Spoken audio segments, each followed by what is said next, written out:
even as we launch these 16 days of activism, that in our case as South Africans, we should view these 16 days as 365 days of all of us as South Africans being focused on taking action against the abuse of women and children in our country.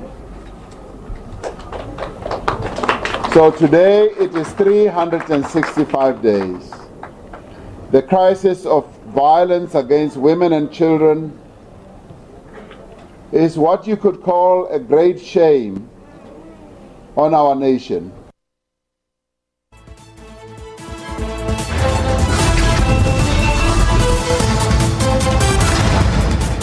Well, good evening and welcome to Unfiltered on SABC 3 and Channel 404. I'm Desiree Chauge. Today marks International Day for the Elimination of Violence Against Women. The worldwide campaign aims to raise awareness about the devastating impact of violence on women and children, as well as to rid society of abuse permanently. But if South Africa's statistics on gender-based violence are anything to go by, the country is still a long way to claiming victory over the scourge. According to the most recent data, a woman is murdered every 3 hours in South Africa. President Cyril Ramaphosa today launched the 16 days of activism against gender-based violence in Lephalale in Limpopo. The president says the emergency action plan with a budget of 1.6 billion rand was launched 2 months ago to tackle gender-based violence. He said the plan focused on improving access to justice for survivors, prevention campaigns to change attitudes and behavior, and measures to strengthen the criminal justice system. Tonight we're asking you here on Unfiltered, what will it take to end gender-based violence in our country? You're welcome to join us in this discussion on our social media platforms using hashtag at SABC News Online and at SABC News Unfiltered. Let's welcome our guests now. Siyabulela Gentile is an activist and founder and president of Not In My Name. He's in our Pretoria studios.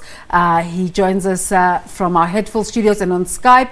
We will be joined in a bit by the chairperson of the Commission on Gender Equality, Tamara Mathebula. Here in our Johannesburg studios, we're joined by Jorge Itumeleng. She's the Deputy Director at Social Work and Policy Manager at the Department. And also we're joined on the line by Professor Olive Shisana, a Social Policy and Special Advisor to President Cyril Ramaphosa. Welcome again to all of our guests. Dr. Olive Shisana on the line. Let me perhaps start with you. You've been involved for quite a while in the policy space in terms of social issues. What will it take to turn around this turn of events in South Africa, where violence is killing, gender-based violence is killing 3 women on a daily basis? I think what it will take, first of all, is really to deal with prevention. It's really to implement evidence-based interventions that have to deal with prevention. And I'll come back to that later. Secondly, it will really take us to improve how we manage the gender-based violence cases through the criminal justice system. And thirdly, it will take a lot in terms of supporting those victims to become survivors so that they are able to manage the violence that they have experienced, the consequences of the violence that they've experienced, so that they become stronger and are able to survive as women. And then finally, we'll have to deal very strongly with the question of dealing with inequality in our society. And that inequality in our society cannot be dealt with adequately unless you really have strong systems in government that are monitoring, are implementing and monitoring the policies that they've set in place. We have got too many laws, we've got too many policies. We need government to be able to monitor and implement those policies so that they can be able to prevent gender-based violence as well as to provide care and support for those who are victims. Let's bring you into the conversation. All right. Coming back to the issue of prevention, which I said I'll come back to, there are studies that have been done that have demonstrated very clearly that if you introduce this particular program, some of them done by Soul City, some of them done by the Medical Research Council, like stepping stones, when you implement those kind of interventions, you are likely to make a difference. The unfortunate part is that we have not implemented these interventions nationwide on a large scale in the country, and that's what we need to start, to implement. Jorge, let's bring you into the conversation. Social development is kind of like in the coal face of society and dealing with societal problems in terms of what the president called the 365 days to GBV and femicide prevention. On December the 10th, at the end of this program, government will be announcing the 365 days behavioral change campaign. What are these behaviors that need to be changed? This have to do with issues of the patriarchy, the patriarchal issues. That's one of the issues that we need to deal with, basically, as a society, that we address these issues, dealing with people like our traditional leaders, our priests, as well as other community leaders, to ensure that women, we deal with the issue of suppression of women, if I may put it that way, or oppression of women. So those are the issues that we basically need to deal with as a country at large. Siyabulela, let's welcome you into the conversation. Not in My Name has really been doing sterling work, and when you interact with societies, what are the mindset changes that are required to bring about change? Yeah, no, thank you so much, Teshin. Good evening. I think it's important, the points that have already been made here. But yeah, throughout our interactions with the society, we've realized mainly a few things. One is that a lot of people are aware that there is a problem, and some of them want to do something about it. Secondly, there are those who are refusing to believe that there's a problem. In fact, if you can go to Twitter right now, you'll see exactly what I'm talking about.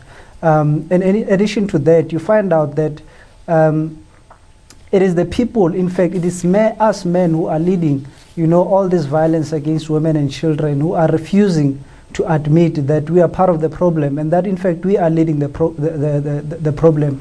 And the most hurtful part of it all is that you have, actually victims who are also, perpetuating this gender-based violence by, supporting some of these men.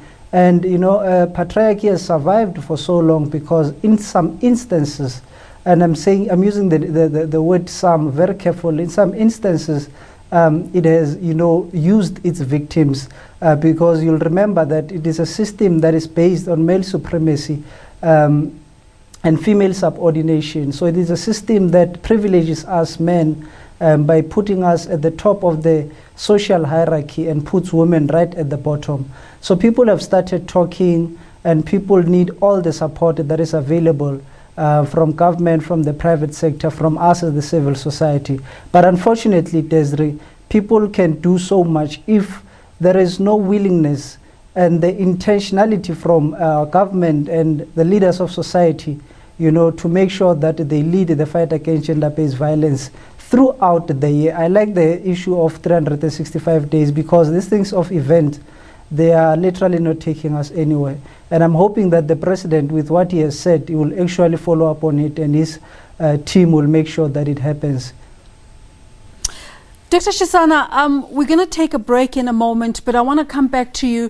Just think about the answer to how much proportion in terms of responsibility lies with government, how much lies with civic society, how much proportion lies with politics, with church? And I'll be asking you that question when we return. You're watching Unfiltered. We're talking about 16 days of activism, and how much is your role as our viewer tonight in making sure this turns around. Let's take a break for now.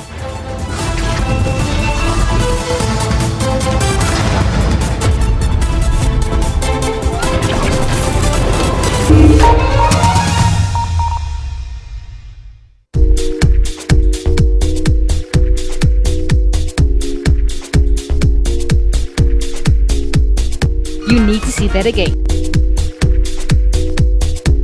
I literally feel like a kid in a candy store. From celebrities, politicians, we get to mingle with the who's who of Johannesburg. Part of the Duzi to Sunny experience brings you here to the highest part in Africa, and you get to see these rolling hills that are behind me. As trends travel, we travel far and wide to find you hidden gems.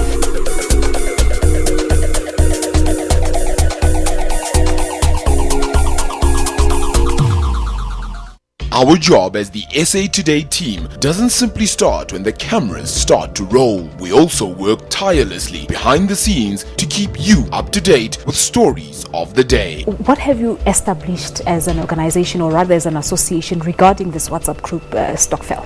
If you look at the WhatsApp Stokvels, people join irrespective of whether they know each other or not. So the person joining is faceless. The one recruiting is also faceless. It's a disaster. Watch SA Today every day from 3 p.m. This is where we take a look inside the world of media, analysing the trends, the issues and the reporting of some of the week's top stories. One of the things that we are seeing across the globe, people are consuming news and living their lives with their mobile devices. The evolution of journalism is to use the same skills, the same ethics, the same values, but to cater to different audiences, because it's not the same people. There is a lot of debate in this industry today whether the future is about digital paid content. Will there be a market for users to pay for digital content? And we see that in Africa it's a challenge. People will go, pay for a newspaper, take it away. Why won't they pay for it online? In the initial stages of shifting from print to online, we created the impression that what people were paying for was the paper. And so people are very reluctant to pay for the journalism, and good journalism is very expensive. Watch Media Monitor Sundays at 9 a.m.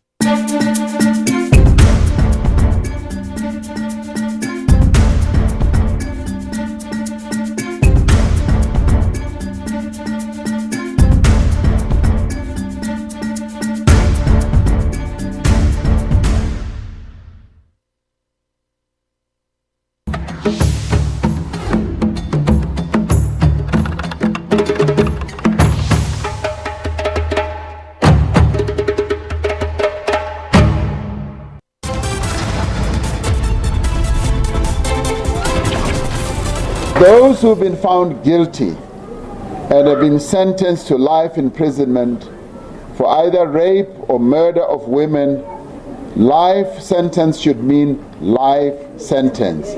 It should not mean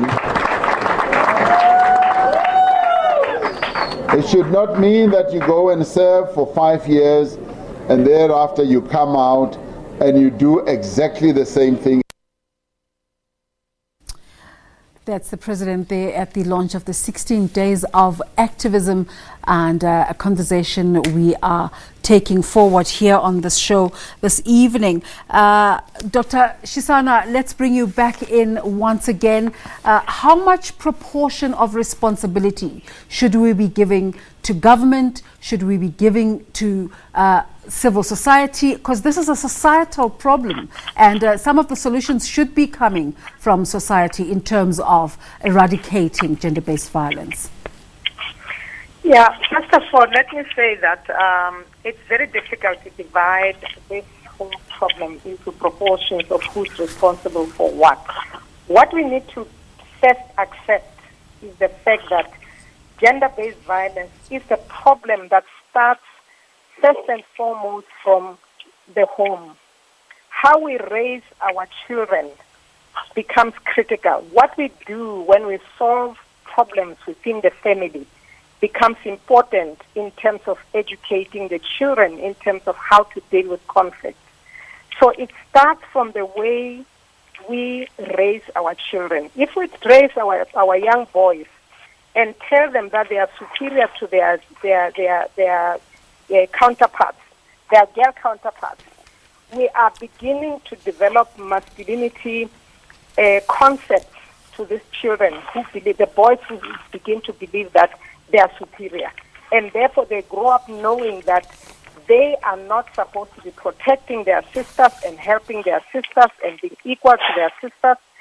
They grow up like that. So we need to change that. It goes into the school system where we see a lot of violence that is taking place within the schools with boys going out and raping little girls.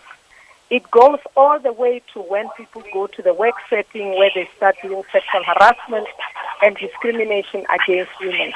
So we must first and foremost start dealing with the norms and values in our society. If we succeed in dealing with the norms and values in our society, we are likely to change the nature of the challenges we have with regard to gender relations in our country. The second issue, and that area belongs to the family, to the community, and also to the educators within the school system. And then when you go into the area of victims and also perpetrators, you are now dealing with the justice system. You are dealing with government. You want government in all levels, whether the police who are taking the case and reporting it and making sure that, you know, they've got all the information to take it to the courts, or you're talking about the magistrates who are supposed to make decisions, or you're talking about the prison, the correctional services that are supposed to be keeping these people in prison. All of those things require the government to really have a very strong system of accountability, a system of implementing these laws and policies, implementing them correctly in order to protect, you know, to deal with the perpetrators at the same time protecting the victims and making sure that they can survive. So it depends on what intervention you're talking about when you say how much of this should be government responsibility, how much of this should be civil society responsibility. How we're dealing with it in the Interim Steering Committee on Gender-Based Violence is that we are requesting all the government departments that have got anything to do with gender-based violence to submit to us a weekly report on what it is that they are doing. We are also asking civil society, who are receiving money from a variety of sources, to say, can you report on what it is that you are doing? We hold you accountable just as much as we hold government accountable. We are now moving in to start dealing with the private sector, because the private sector has got the responsibility within the work setting where they are supposed to be addressing the problems related to discrimination and sexual harassment at their workplaces, and would like to see them doing quite a lot. And of course, we have also the churches who are also dealing with the question of norms in society and values in society, that they need to be promoting those kind of values. So it's something that we have to deal with holistically, involving all those that are concerned to deal with gender-based violence. We're also joined on the line by Ms. Tamara Matebula. She's the chairperson at the Commission for Gender Equality. Welcome to you. Your contemporary, Mr. Mbulelo Botha, was saying that it helps to have a president who is championing this process of trying to turn around the gender-based violence situation in South Africa.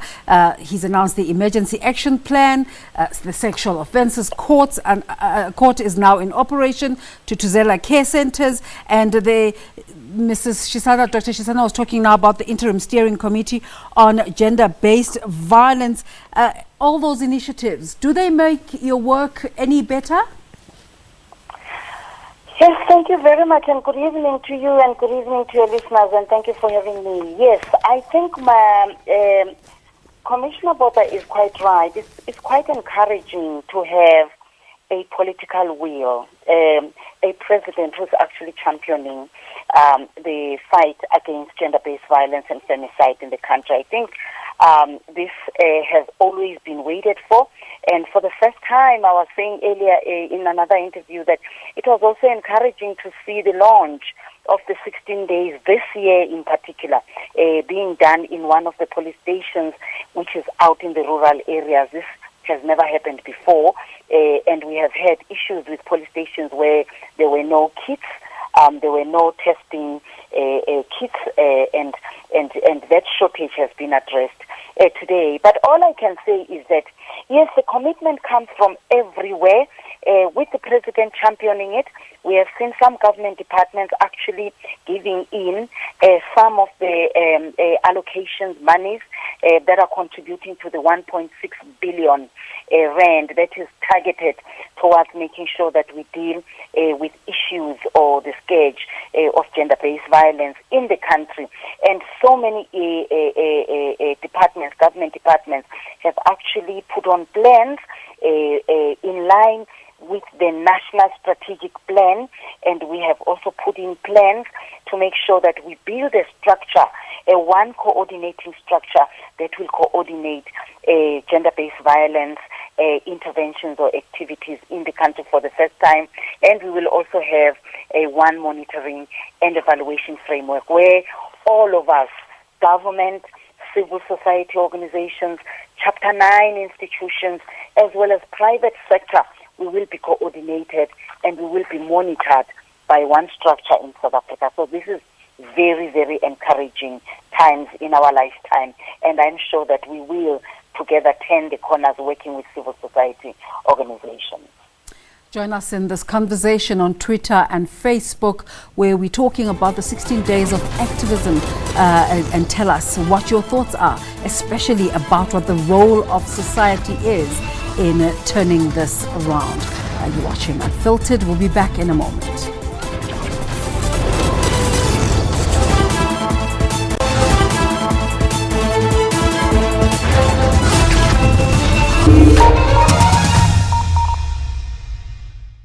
Police in Mahikeng have their hands full stopping residents from looting shops in the Mahikeng Central Business District. As you can see behind me, it's pandemonium here in Mahikeng. The masses are trying to break the hold of the police to go into these shops and possibly loot them.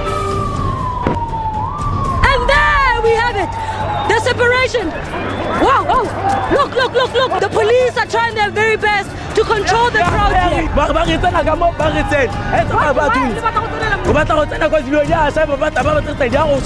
He's saying that it's better for them to go in there and take the stock before it is wasted in the fire. The exact cause of the fire is still unknown, but electrical fault is suspected.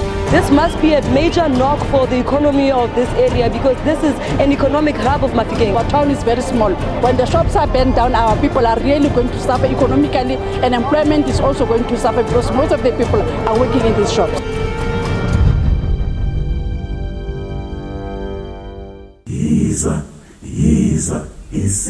In my time, I've truly seen it all firsthand.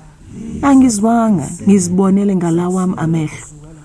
Going through my photographs and reflecting on my memory box really brings back many life experiences that are bittersweet and humbling. In this, my homeland, I've entertained tourists and offshore traders. I've evolved from dealing with the battering system to trading foreign exchange.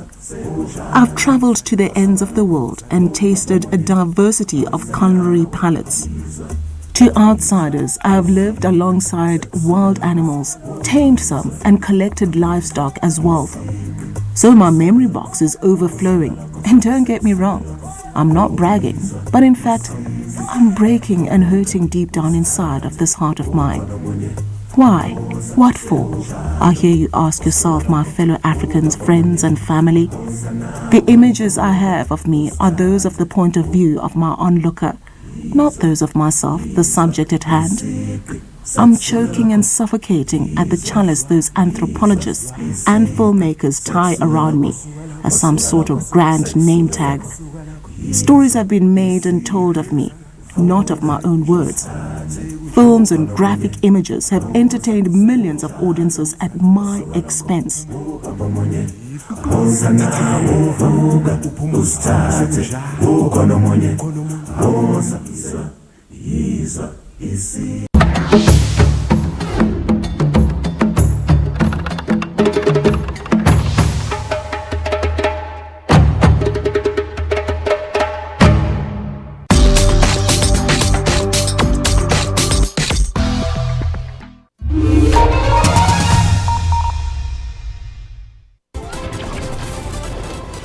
Even before you speak, you have been the loudest in saying enough is enough. You have been so supportive that you have even called a special sitting in Parliament and called all political parties. I thought that was the end. When we left that Parliament that day, I felt like this is different. Men are going to stop this.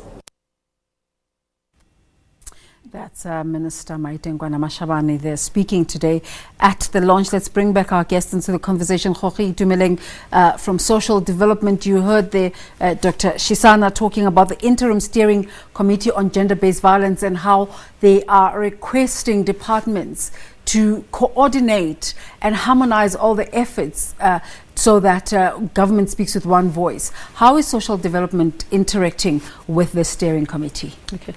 We actually form part of the Interim Steering Committee on Gender-Based Violence. And as a department, we also heed into the call to respond to the emergency response plan that the President has put in place. For instance, one of the critical issues that we need to ensure that we address as a department is recruitment of social workers that will render psychosocial support services specifically at our facilities, such as shelters for women, our Tutuzela care centers. Yeah. Yes. And also ensuring the expanding our response.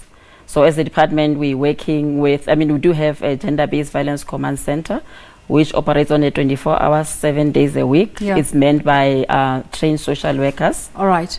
We'll continue on that. Let's just bring in Siabulela because we're left with just a few minutes into the SABC3 segment. Siabulela, Not in My Name is a strong enough clarion call. What are your thoughts about this call today in the 16 Days of Activism launch that says enough is enough? Thanks again, Desiree. My thoughts have not changed, from the thoughts that I had yesterday, the day before, and the thoughts that I'll actually be having tomorrow. As I initially stated that for us, in fact, 16 days does not exist.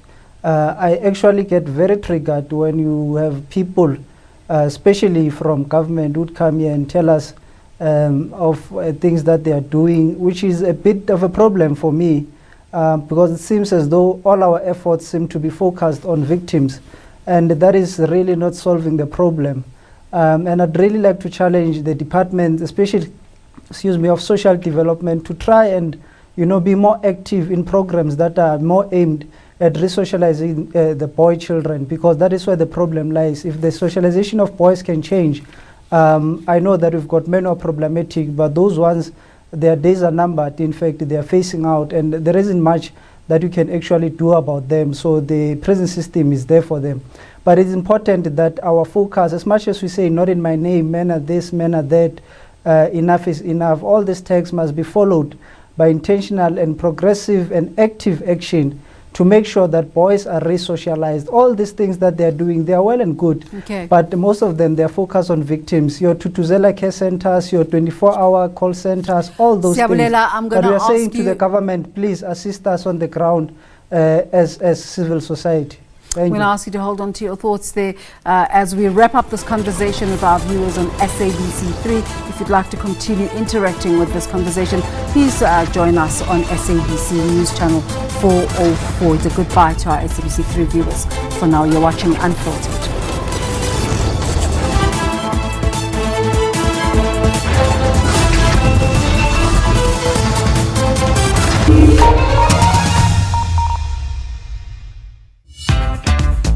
Highly affordable, innovative car insurance for all South Africans. Only from PMD. We offer fixed premiums. And there's a product to suit every budget. Simply choose your cover. Starting from just 165 Rand per month, Third Party Plus offers R500,000 third-party vehicle liability protection and includes growing cover for your vehicle. Or from just 495 Rand per month, you can customize your cover to enjoy benefits like 100% market value cover when you write off your car in an accident, or lose it through theft, hijacking, or natural disaster. Or from just 635 Rand per month, PMD's comprehensive policy gives you great benefits with an excess that reduces to zero over time. And add optional credit protection features to help settle your outstanding debt with your bank after a loss. With PMD, you enjoy fixed premiums. And PMD has a plan and price for you.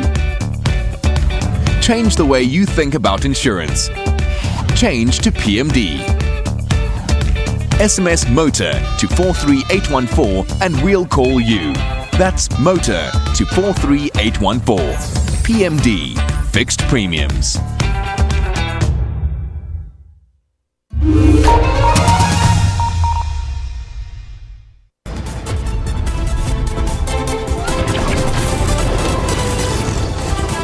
We have a president who is in the forefront.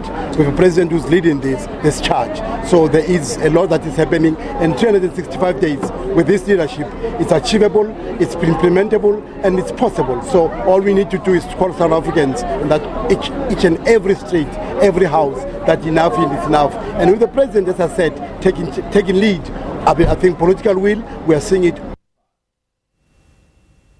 Well, welcome back. You're watching Unfiltered. Before we went to break, Siyabulela, you were venting about your frustrations in terms of government and all these programs that it sets out with really no sign of progress. Just finish off your thoughts for us as you also touch on what Mr. Botha just said about having a president who is showing leadership. Do you believe that is the case?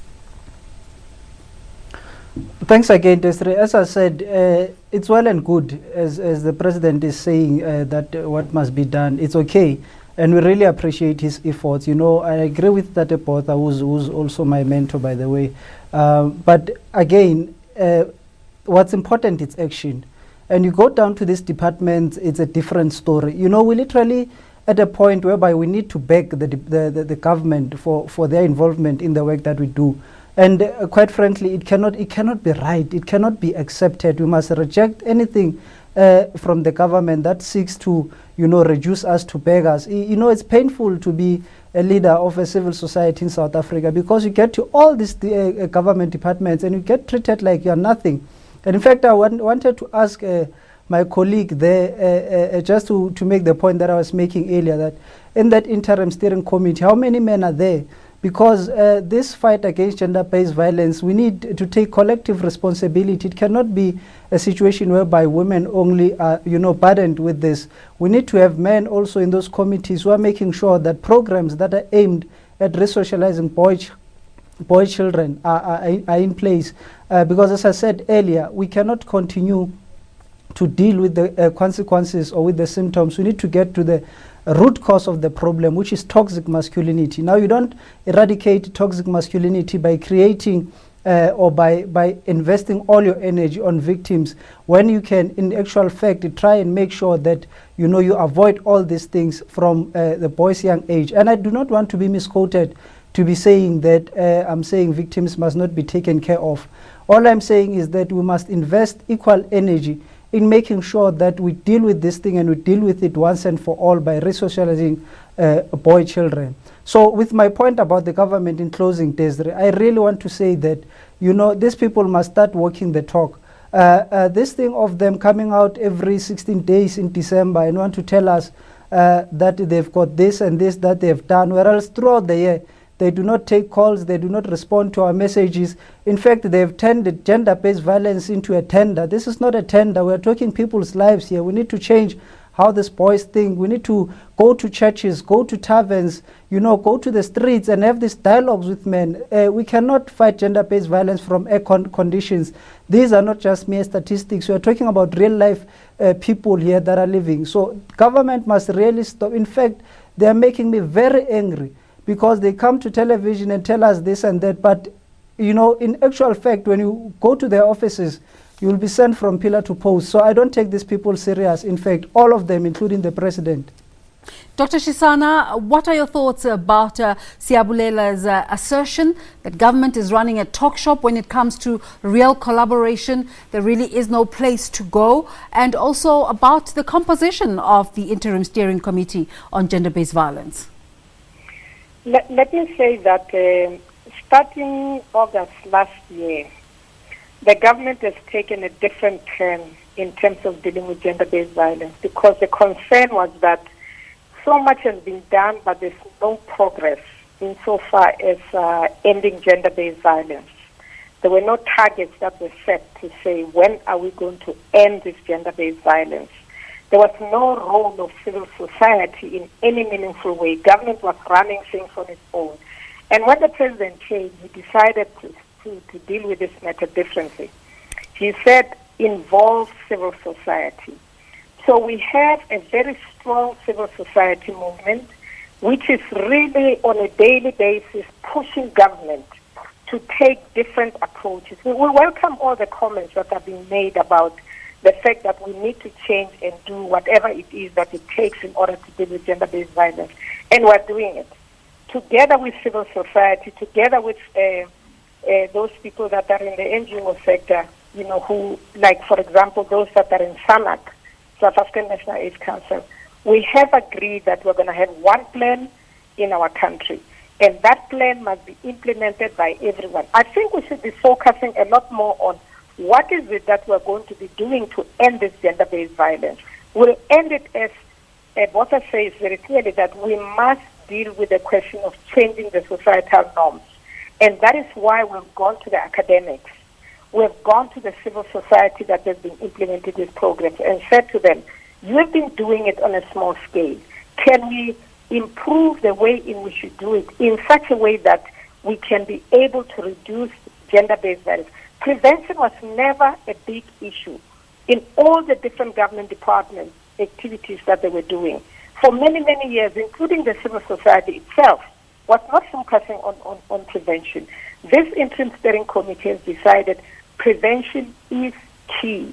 That's number one program that we must really get straight. And we've spent a lot of time looking at those programs that have been implemented, which need to be scaled up.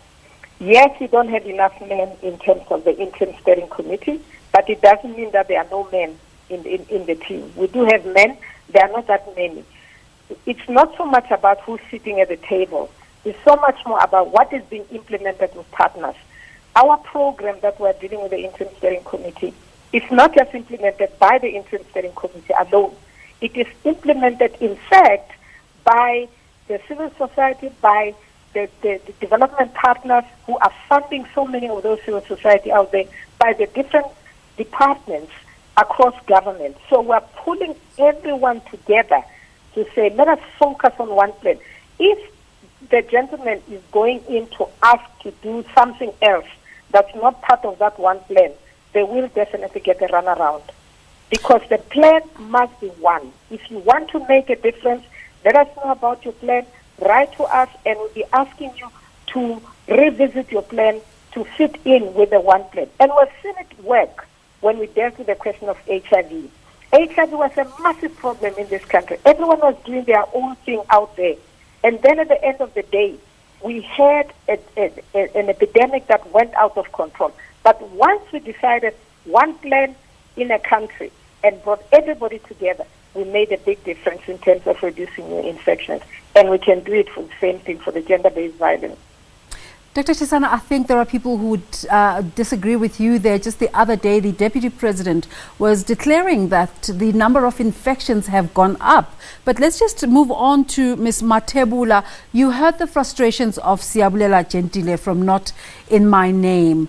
How are these actualizing within the Commission for Gender Equality, these frustrations in terms of proper collaborations with government that are meaningful?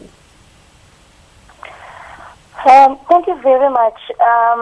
Thank you very much. I want to say that the Commission for Gender Equality is one of the autonomous Chapter 9 constitutional bodies who were established in terms of the Commission for Gender Equality Act number 39 of 1996, and the mandate basically is to make sure that we monitor and we assess not only policies and practices of state, private sector, but those of the civil society organizations or entities concerning the promotion and the protection of gender equality.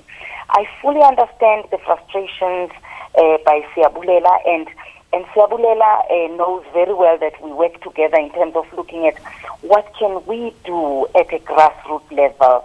How do we make sure that when we go out as a Chapter 9 institution, when we do our outreach projects as well as legal clinics in communities, we usually take out community-based organizations.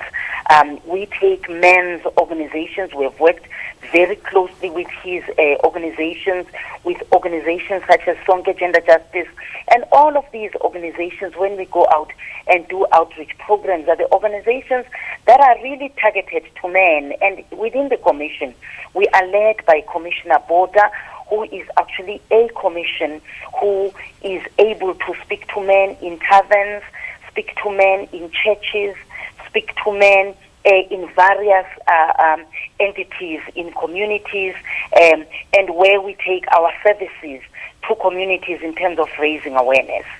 And within that, what we have done was to make sure that we observe the 365 days. And Siyabulela perhaps would be talking about the activities that are only done during the 16 days. I think most of the government interventions, including those of the Chapter 9 institutions, are actually happening throughout the 365 days. We are on the ground.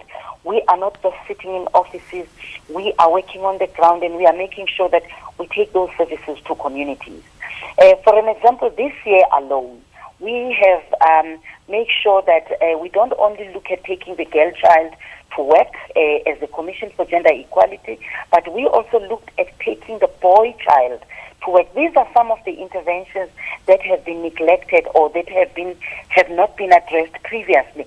But we do realize and recognize that we cannot only address the girl child. We need to take the boy child along and make sure that we sensitize that boy child.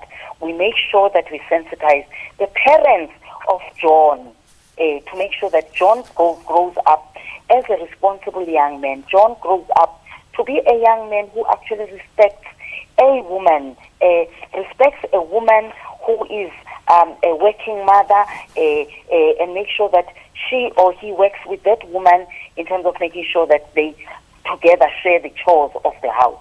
So those are some of the things that we would go out with both Siyabulela, Commissioner Boda, within the Gender Commission, as well as other Chapter 9 institutions when we do our outreach projects and activities in communities. Okay, you're watching Unfiltered. We're talking about this profound and widespread problem of gender-based violence in the country, especially as the President today launched 16 days of activism. Join us again after this break when we continue with this conversation.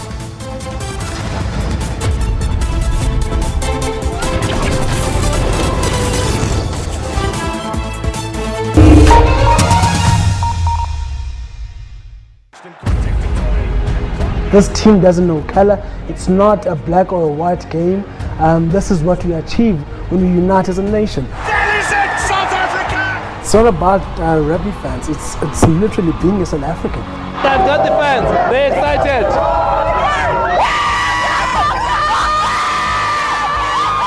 Getting everybody into the mood. All right, excitement all the way. Let me move along the line. That is history making on another level. Siyam Tandakoli is being the first black captain to lift this trophy. Springboks, champions of the world. Congratulations. That was outstanding. The boys have outshone everyone in the world. They are the best. Here's the cup.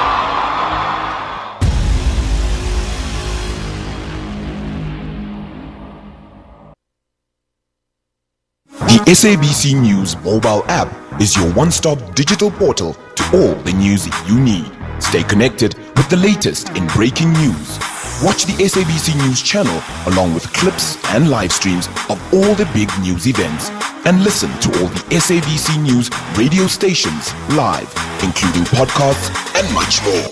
Simply download the SABC News app to your Android or iOS device from either the Play Store or the App Store. SABC News, independent, impartial.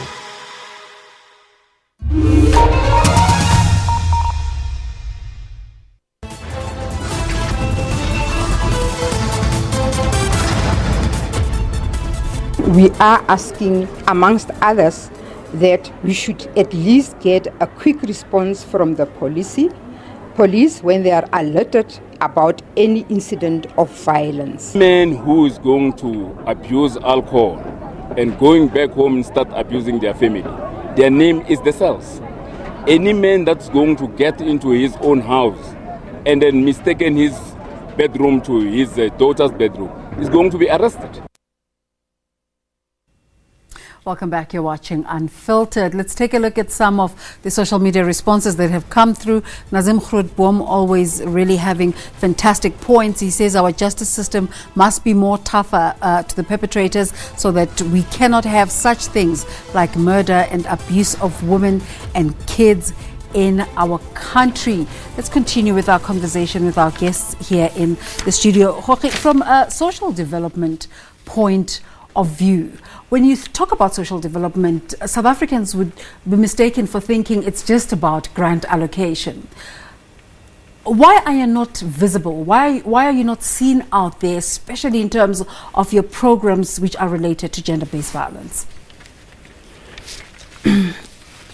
I wouldn't really agree with you that we are not visible as a department, because we do make efforts in our collaboration with different stakeholders, even the very same civil society organizations. We do work together in ensuring that we embark on awareness campaigns specifically addressing the issue of gender-based violence. And we also have, like the gentleman was saying, referring to us not having programs for men. We do have such programs. For instance, we recently launched a program called The Lounge, where men are given an opportunity to actually interact with boys, young boys, and have dialogues on issues of gender-based violence. We also recently had the Boys Assembly, where we ensured that boys are engaged in issues of gender-based violence. They engage in conversations as young boys. But we also go to institutions of higher learning as an example, because we've realized that that's also one of the critical stakeholders we need to engage with, where we hold dialogues with our students. And basically because we've realized that most students do not really report issues of gender-based violence, and most of these institutions do not really have the reporting system. So we're engaging with institutions of higher learning to ensure that there is that reporting system in place. Siabulela, we are winding down our conversation. As we embark on this, I know you don't like it that it's 16 days, but the president has said he's working on a 365 days program. What specific issues should we be zoning on in terms of tackling gender-based violence in South Africa? Thanks again, Desiree. In closing, I'd really like to say that during this period, I'm really hoping for action. We have spoken, we have had all these summits. I'm really hoping that we can do work that is meaningful, that is impactful, and work that is scalable, work that we can be able, to look at after all this is done and say, we've done something as a country. That's really what I want to see. And I'm aware that, there may be some things that are being done somewhere. But you will understand that Not in My Name South Africa is very active in this space, and we are collaborating with many other social organizations of our kind, and they are sharing the very same frustrations as us. So I'm saying, especially, I always call out the private sector, but tonight I want to specifically call out the government. It's enough now. You always talk, you always speak, you are very good in talking. It's time to act. If you've been doing something, thank you very much. Do some more. And when I say government, I'm not talking about specific political parties. I'm talking about everyone who's in governance, regardless of a political party that they are forming a part of. I can make you a quick example, Desiree, of another group of people that are sleeping on their jobs here in Tswane. Here, the people of Amaskral don't have clean drinking water. And just in the past 10 days, Not in My Name South Africa has provided over 110,000 liters of clean and safe drinking water, while those who are in authority are busy recording each other having sex during work hours. So we are having a serious problem with government throughout, local, provincial, up until national. We need people in government who will start taking the work that they're supposed to be doing serious. And in closing, I'm saying that to my colleagues, unfortunately, I have not been able to hear their comments properly. But I'm saying that if you are serious about the collaborations we are talking about, you know where to find us. It doesn't have to be Not in My Name SA. Collaborate with the civil society. We are tired of begging you. We are tired of feeling like we cannot survive without you. We are surviving without you, but we need you for the sake of the people that we are all committed to serving. I thank you. Dr. Chisana, do you agree that gender-based violence is one of the major obstacles to equality, the equality that we seek to achieve in this country? First of all, gender-based violence is a product of inequality. The inequality we have in the way in which we make resources available, make women to become victims of gender-based violence. A woman cannot walk out of a relationship sometimes because of the fact that she has no resources. The husband has been the one that has been working and making resources available for the family, and when he decides to take away those resources, the woman has got nowhere else to go but to stay in there. So we need to deal with the question of inequality if we are able to deal with gender-based violence adequately. That is why one of the interventions that we are dealing with it is prioritizing those interventions that facilitate economic opportunities for addressing women's economic vulnerability. We need to do that, and that's very important. But I wanted also to say to Sugwelele that we invite all those South Africans, all those NGOs, all those private sector organizations that want to be part of this one national plan to come forward. They must come forward. They must contact us. Many of them are writing to us, and we are including them in what it is that we're doing. We look at what they are contributing against the plan that we have. If it fits in, we invite them to participate. Some of them bring in their own resources. That they bring their own resources to be used in the implementation of the plan. We welcome them. We want everyone to come and participate. This is a big societal problem, and the interim steering committee cannot do everything. Our job is to coordinate. So we want to see all those that want to participate implement programs that help us in terms of access to justice for victims and survivors.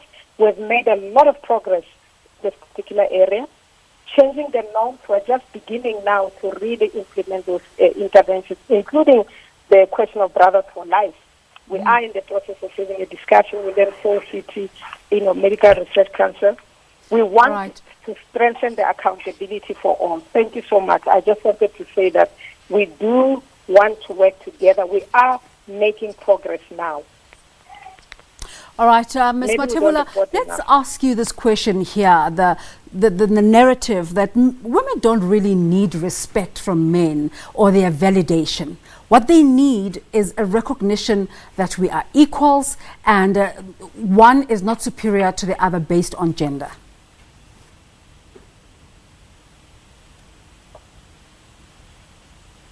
Ms. Mathebula, are you still with us? Hello, yes, I'm here. Did you get my question about the Commission's thoughts on this narrative that women don't necessarily need validation or respect from men? They just need a recognition that we are equals and one's gender does not determine one's superiority to the other. Oh yes, that's a very correct statement. Basically, women need recognition at home. Women need recognition in the workplace that we are equal. We can perform equal duties. And this is why the Commission for Gender Equality has been looking at gender transformation in institutions, in the workplace, so that we can actually affirm that statement to say that women have the same capabilities, same abilities as men, but these capabilities and abilities have not been realized in the workplace because of the different institutional cultures that have been there even before 25 years of democracy. So we are saying that we need to look at and enforce gender transformation in all places, in workplaces, in communities, so that women can be afforded chances to become leaders of our societies. Women need to actually be afforded chances, to be given chances to become, to occupy top management as well as senior leadership management positions at the workplace. And make sure that if a woman and a man have actually been appointed to do the same work, they should actually be compensated the same salary. So we say that equal pay for the equal work done. So those are some of the affirmations that we need. And again, I know that women can actually work better. They can become better managers. They can become better CEOs of organizations, because these women can actually lead organization into the new transformation, into the new dawn. And we're going to have to end it there. Ms. Matebula, your last thoughts as we wrap up? My thought is that we... Yes, ma'am. My thought is that we definitely need each other, as Prof has already alluded to the fact that there's no way that government alone can address the scourge of gender-based violence. So we need the private sector, we need academia, we need everyone to ensure genuine that collaboration. Yes, and that's where we're going to have to end it. My guest tonight, thank you very much, Siabulela Gentile from Not In My Name, Jorge Dumeleng, Deputy Director at Social Development, and Ms. Tamara Matebula, Chairperson, Commission for Gender Equality, and Dr. Shisana, a great honor. Thank you so much for joining us this evening. As we close off, let's look at our poll. Is there political will to tackle gender-based violence? 17% of you say yes, a whopping 83% not really convinced. Thank you so much for watching tonight. Of course, it's going to continue to be a conversation for the coming few days. So let's look out for those conversations and all those activations around efforts to eradicate gender-based violence. It's been Unfiltered. This has been Unfiltered. Join us again next week, Monday. Ciao, ciao.